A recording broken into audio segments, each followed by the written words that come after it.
Patricia Cameron-Hill and Shayne Yates established their own business in 1984, known as Creative Management. Patricia is a nurse and Shayne a medical doctor, and together they present seminars throughout Australia and New Zealand. People who attend creative management seminars can use the information immediately. Now you can share in their ideas on assertion by listening to this cassette. Welcome. We'll be presenting practical ideas for being assertive in a variety of situations at home and work. We're assuming that you're already assertive in many areas of your life, but you'd like to be more assertive. By being more assertive, you'll be able to come away from interactions knowing that you've presented all your points clearly, remained calm, and that you also maintained your self-respect. Assertion is a way of communicating with other people.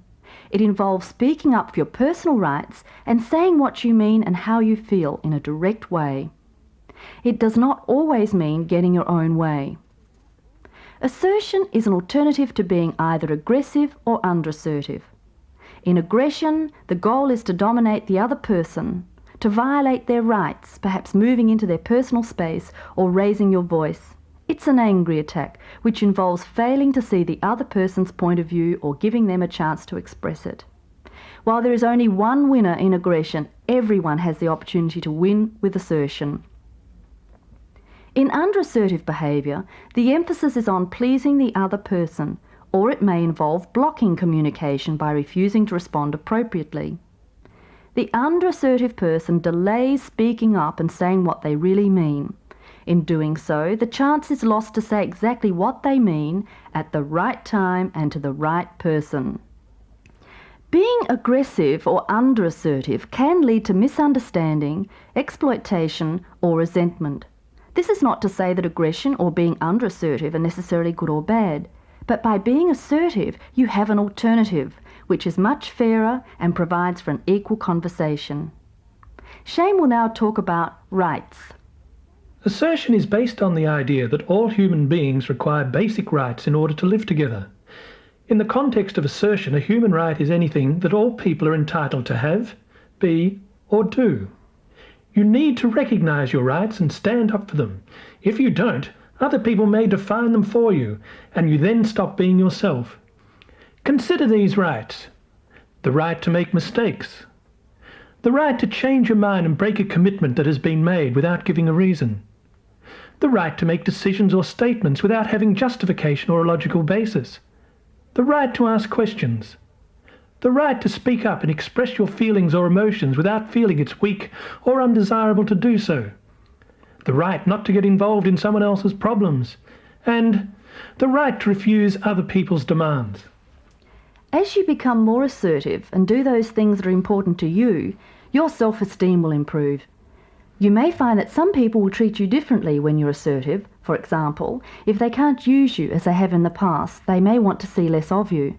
But overall, being assertive improves relationships because it's honest and provides for both sides to have a say. Being assertive also enables you to ensure that services offered in shops, restaurants, and in other areas are tailored to suit your needs. You need not accept things being approximately right. You'll need to practice being assertive, and in time you'll find you'll use your own words to express yourself. Meanwhile, use our words from this cassette. There is no one best way of responding assertively. It depends on the situation, the people involved, and what you want to achieve. Shayne and I will demonstrate a variety of situations in which being assertive is appropriate. In many of these, we'll include aggression and under-assertion to contrast this behaviour with the assertive alternative. Do you ever find it difficult to start up a conversation with someone?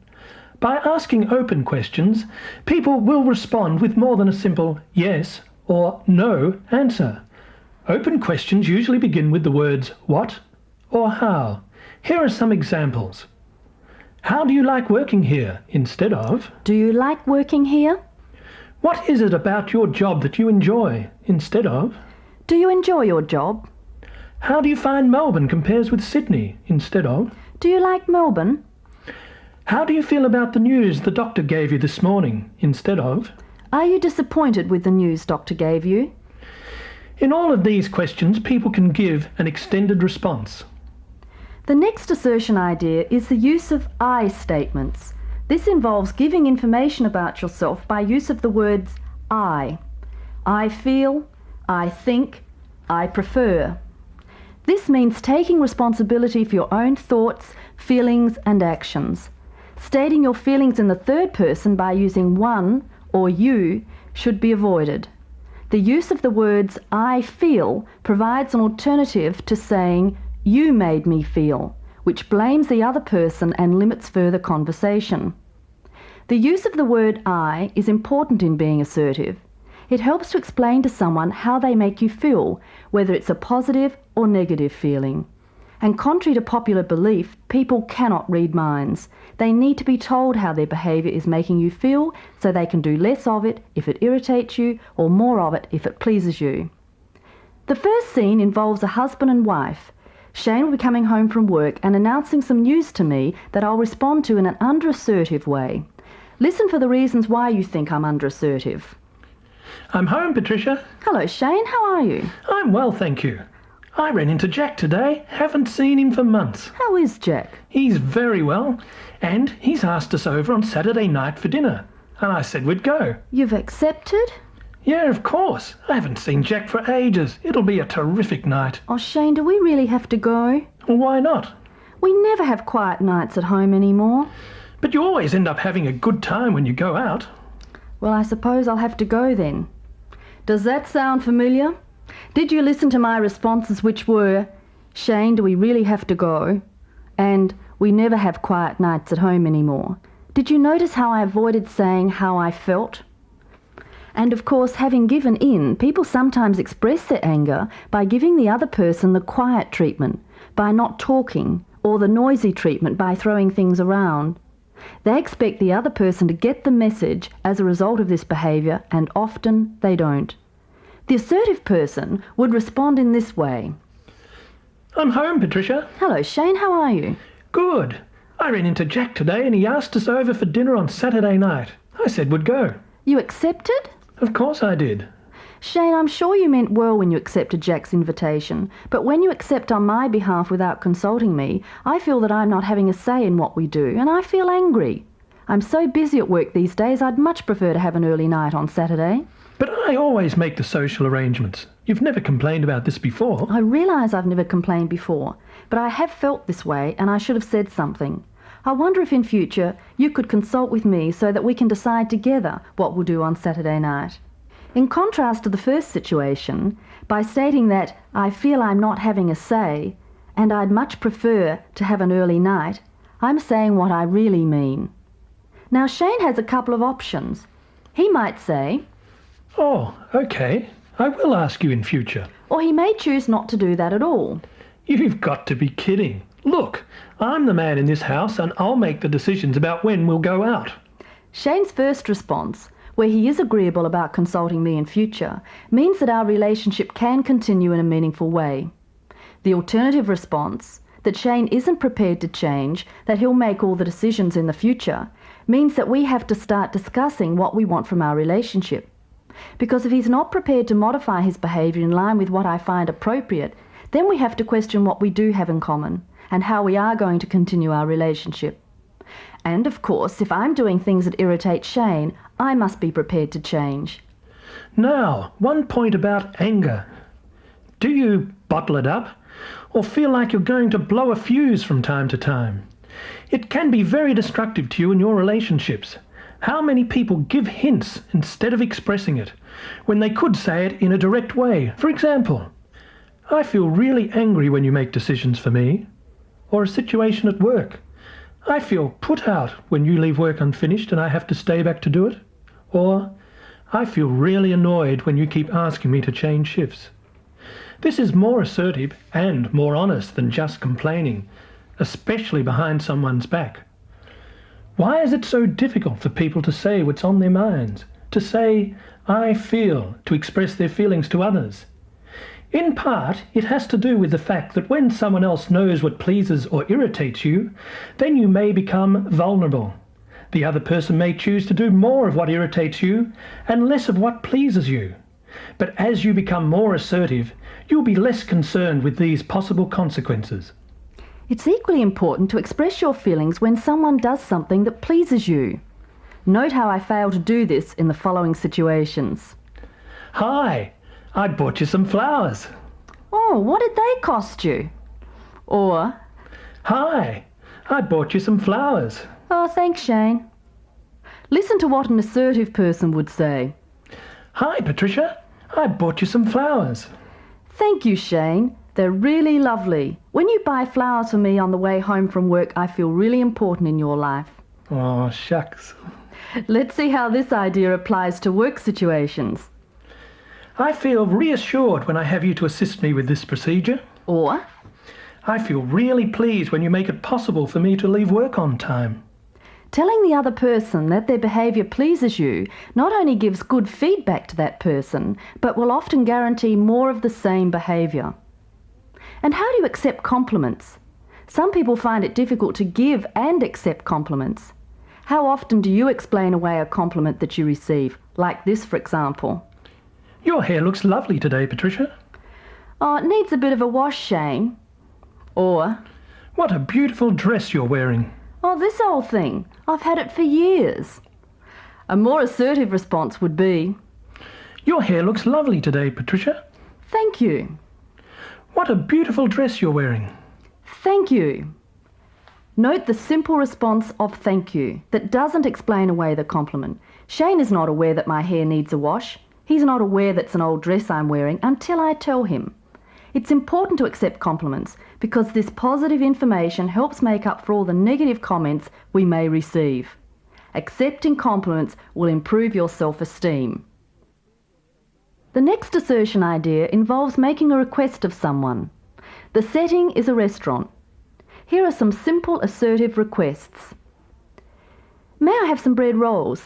Hasn't the waitress already bought you some rolls? Yes, but I would like to have some more, please. Or, this table isn't suitable. Could we change our position, please? Well, it's quite inconvenient. Those other tables are already booked. I realise they may be booked, but this table doesn't suit us. Sometimes making a request can be more involved. For example, when you're delivered a well-done steak instead of a rare steak as ordered.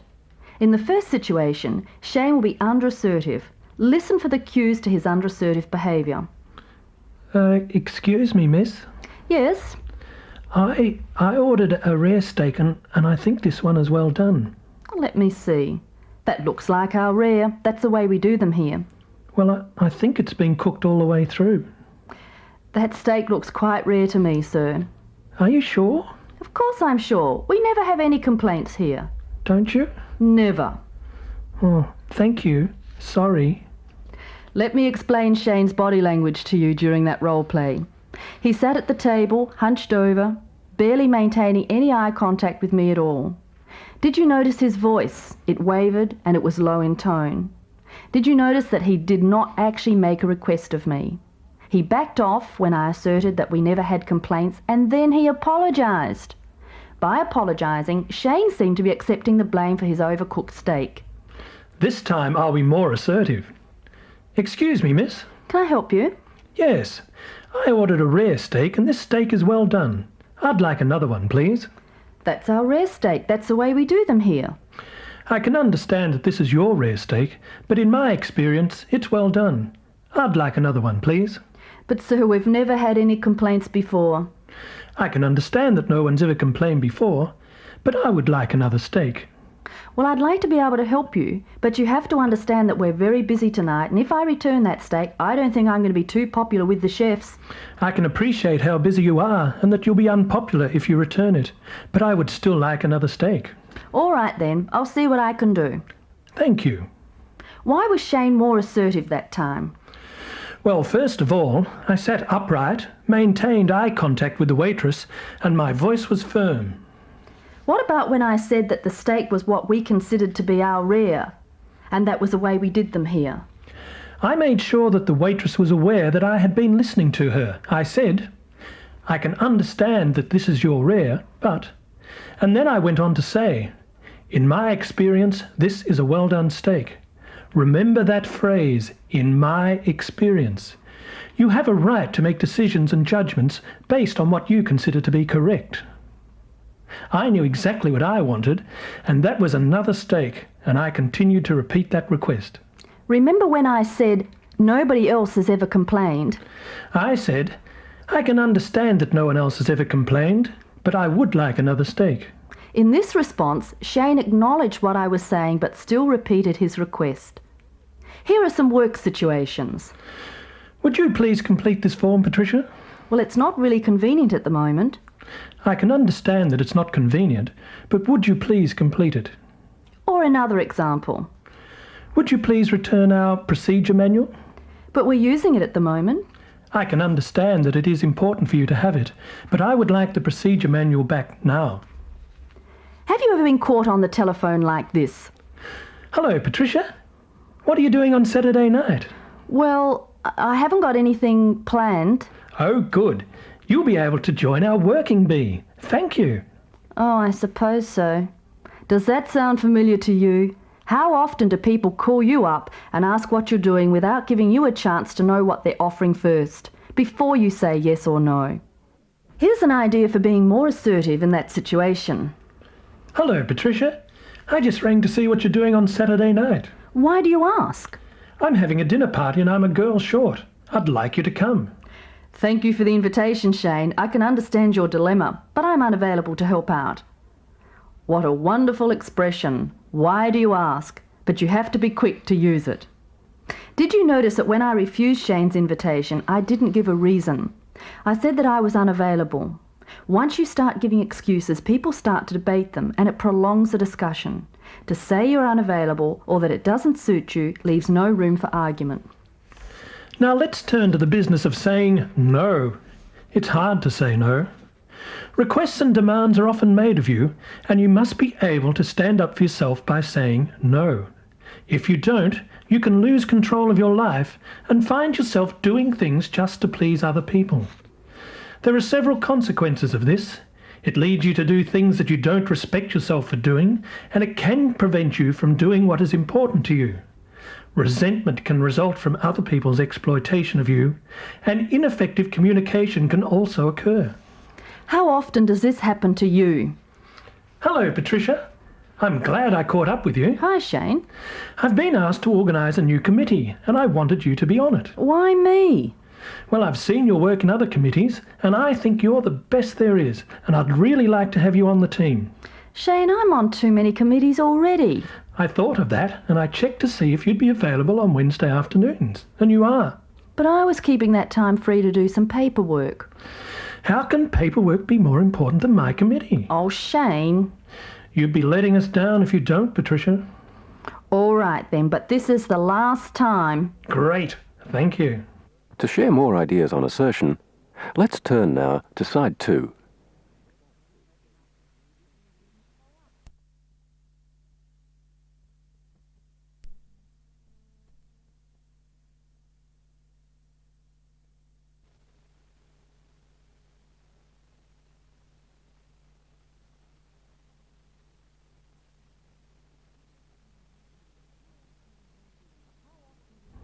How often do you give in under that sort of pressure and manipulation? I was under-assertive because I really wanted to refuse, but I didn't. Instead, I gave an excuse which Shayne debated, and in the end, I gave in. This time, I'll be more assertive. Hello, Patricia. Hi, Shayne. I've just been asked to organise a new committee, and I wanted you to be on it. Why me? Well, I've seen you perform in other committees, and I think that you're one of the best. I'd really like to have you as a member. It sounds really exciting, and thank you for the compliment, but it doesn't suit me to join your committee. Well, why not? I've got other commitments. I can't help you out. Well, we really had our hearts set on having you join us. You'd really be letting us down if you don't, Patricia. I do realise that, Shayne, but my answer is no. But, Patricia, I thought you were my friend. Our friendship is another issue. What we're talking about here is your request of me to join your committee. You're really not going to do it? No. Oh, all right. I'll go and find someone who hasn't learned assertion. Why was I more assertive that time, Shayne? Well, you refused to join my committee and didn't give a reason, and then repeated your refusal even though I asked several times. Did you hear the statement Shayne used to manipulate me? You'll be letting us down, and I thought you were my friend. When this happens, always separate the issue at hand from the emotional manipulation. Listen to how I did that. Our friendship is another issue. What we're talking about here is your request of me to join a committee. Here are some more examples of refusing requests. Would you mind sharing your lunch table? I'd rather not, thank you. Here's another. Hi, Shayne. I've bought you some chocolates. Thank you, Patricia, but I'd rather not have them. But they're special chocolates. I do appreciate your thoughtfulness, Patricia, but I'm not interested in eating chocolate. I went out of my way to buy these for you. Thank you, but I'd rather not. Just have a little piece. No, thank you, Patricia. Listen to this one. Hi, can I borrow your car tonight? No, Patricia, you can't. But I told my friends I'd pick them up.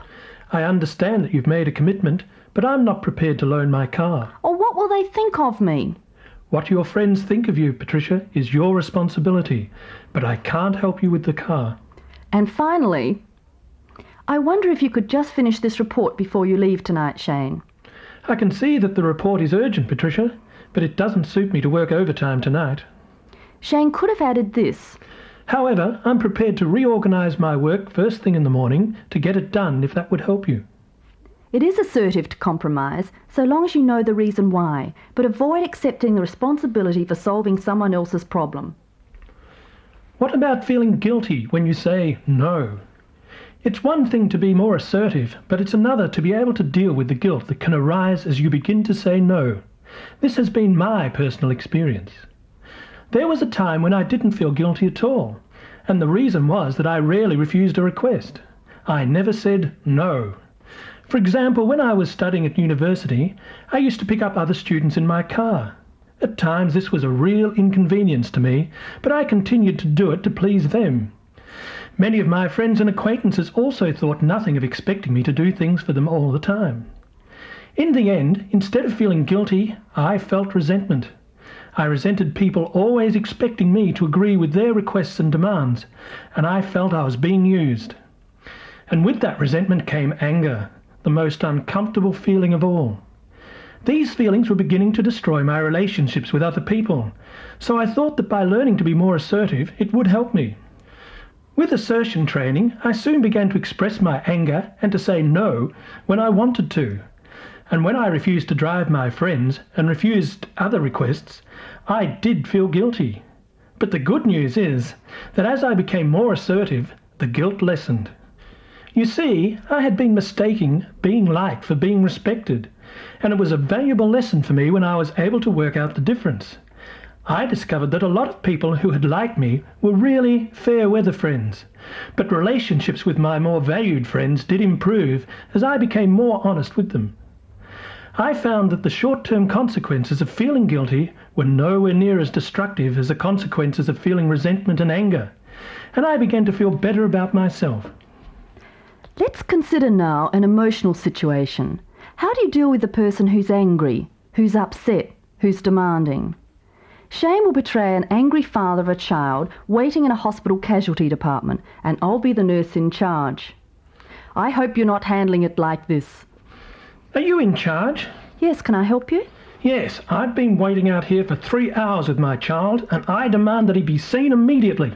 Look, I'm very sorry. We're having a busy day today. I don't care how busy it is. We've been out there too long and I want some service. Well, it's just that we've had a lot of people in here today. It's not good enough. I want my child seen. Look, you're not the only person waiting, you know. I don't care. My child's really sick. Your child's not as sick as some here today, and we're seeing all the sick ones first. Well, my child is sick. Look, I think you should remember that this is a public hospital and you are here to wait. I pay my taxes and I have a right to use this public hospital. And so does everybody else, and let me tell you something. While you've been standing here arguing with me, you've lost your turn. Well, that was quite an exchange, wasn't it? What was achieved? Not very much, I'd say. I was both under-assertive and aggressive in that situation. I started off by being under-assertive, apologetic, low tone of voice, saying sorry, and then I became aggressive. I raised my voice. I told the person waiting that he wasn't the only person, and I really ignored the fact that he was quite upset. This time I'll be more assertive. Are you in charge here? Yes, how can I help you? I've been waiting out here for 3 hours now with my child, and I demand that he be seen immediately. Your name is? Mr. Yates. Mr. Yates, thank you for waiting. Well, look, I don't like waiting. I can understand that. You look really irritated by having to wait all that time. You bet I'm irritated. Now, what about a doctor to see my sick child? The fact that we've had so many demands on our department this morning is something that's beyond my control. What do you mean, beyond your control? You're in charge, aren't you? Well, I am in charge, but so many people have chosen to come in our department this morning that there are delays. Well, get me a doctor. I want a doctor to see my son now. What's the name of your son, Mr. Yates? Johnny. I'll go and have a look at Johnny, and perhaps I can help you in some other way.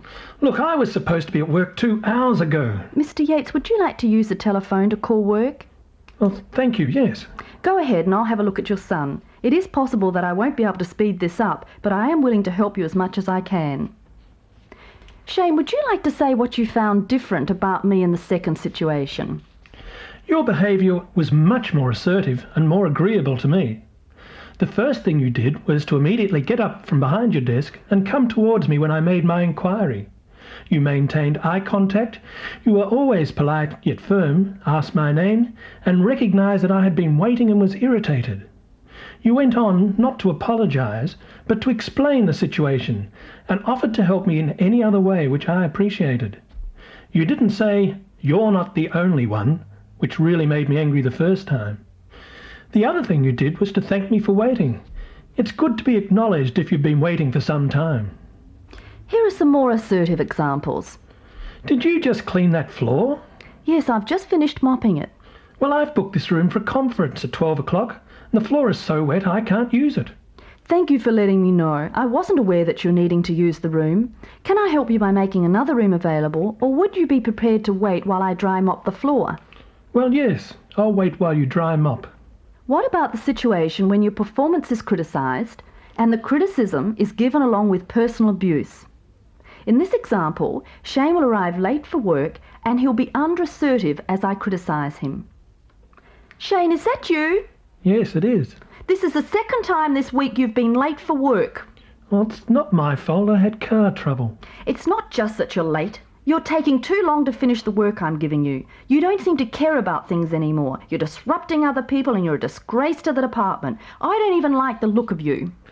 Oh, I'm sorry. I do try. Sorry? What good's that? You'd better lift your game. Well, I am trying. As a matter of fact, your whole family's the same. We've had others through here with the same attitude. I knew it was a waste of time when I accepted you.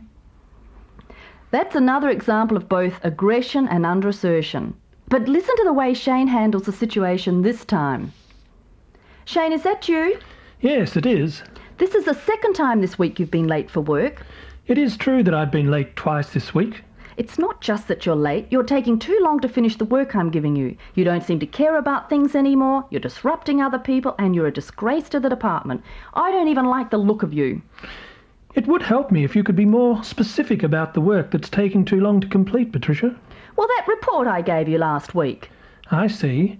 And when you say I don't care, could you give me more information on why you feel this way? Of course I can. The others work overtime and you never want to. Patricia, it would mean a lot to me to be able to discuss these things with you. Is now convenient? Okay then, let's talk about it. You have a point about my being late. My car is playing up at the moment in spite of having it serviced. But I've taken it to another mechanic today and I expect the problem will at last be fixed. I'm sure I'll be more punctual in future. Well, that's encouraging to hear. About the report, Patricia. You do know that I was assigned the report on absenteeism, don't you? No, I thought I gave that to Carol. Well, no. That report was given to me. And I'm having trouble getting the figures in from the other departments. I didn't realise that. You should have told me. Yes, I realise now I should have, and I'll make sure I do in the future.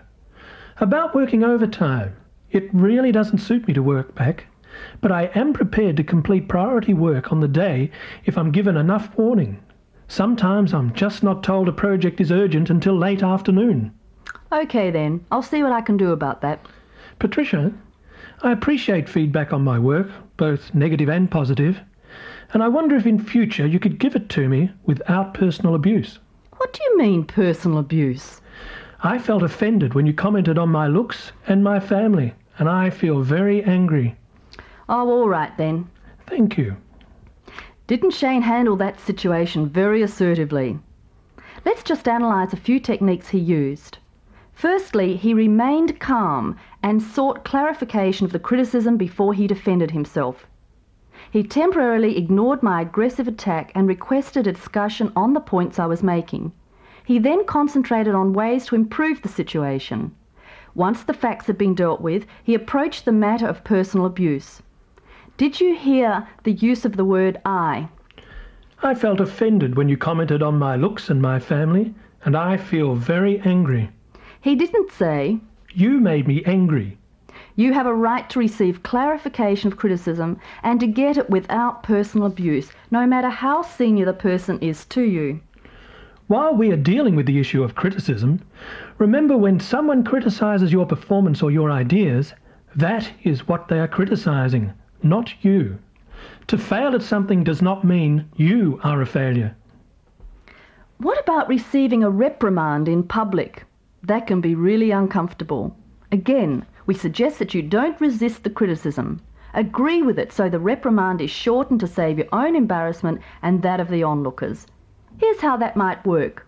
Patricia, how many times have I told you not to stack the trays like this? It's a real problem when they have to unload them. Why do you continue to ignore my requests and do as you please? I see, Mr. Yates. I haven't stacked them the way you've told me. I'll fix it right away. Then ask to speak with Mr. Yates in private, like this. Mr. Yates, I'd like to explain the reason why I stacked the trays in the way I did this morning. Or you could say, Mr. Yates, I did make a mistake about stacking the trays this morning, but I feel really embarrassed when you reprimand me in front of other people. Well, I always tell people what's on my mind on the spot. I realise that, Mr. Yates, but it would mean a lot to me if I could be told away from other people, please. Well, all right then. What about the person who walks away from you when you want to discuss something about which you're unhappy? One idea you might like to use is to follow them and say, I still have something I'd like to discuss with you, and if it's not convenient now, could we make another time, please? This really is important to me. A question we're sometimes asked is, what happens if two people are being assertive with each other? This is indeed an ideal situation, because when people are communicating clearly, it opens the way for negotiation, the aim of which is to reach a decision that suits both the people involved. Now let's return to the restaurant and suppose that the waitress had been more assertive. I can understand that you want another steak, but we're very busy in the kitchen, and I doubt I could fit it in. I see. I'm not prepared to pay for steak that isn't prepared as ordered. May I suggest that I eat the steak, but not pay the full price for it? That way I won't be putting the extra demands on your kitchen, and I'll feel better about the steak. Well, I'll have to check with the manager. I'll wait then. He said it would be all right. We'll charge you half price. Does that suit you? Yes, that's satisfactory, thank you. Is there anything else I can do to enhance your meal? Well, yes. Lots of mustard, please. Okay, then. Now, it could have been the case that the restaurant refused to compromise and stood their ground. Well, there is really nothing you can do except resolve not to go back. Assertion is not a solution to bad management in a restaurant or anywhere else for that matter. But you will feel that you gave it your best try. We hope you've found some useful ideas on this tape. Let's conclude by saying that assertion is a way of communicating with other people that enables you to get your ideas and feelings across clearly and without misunderstanding when you want to. It can make a lot of difference to your social life and work. Assertion is based on rights that you have as an individual and should be respected by others. Assertion skills need to be practiced before you'll feel comfortable with them. And now that you've begun to be more assertive, the best way to follow up is to find a friend who wants to improve their assertiveness as well. By practicing together, exchanging ideas and criticism, you'll both improve. Another good idea is to write down what you want to say assertively, then rehearse it before you need to use it. If you're prepared in this way, you'll be less nervous. Remember, the other person will never know that you rehearsed it. The words will just come out confidently and effectively. We know you'll love the results you'll get by being more assertive. Thank you, Shayne. Thank you, Patricia. For further information on creative management, Patricia Cameron-Hill and Shayne Yates can be contacted by writing to P.O. Box 16, Windsor, 3181, Victoria, Australia, or by phoning Melbourne 537 1373.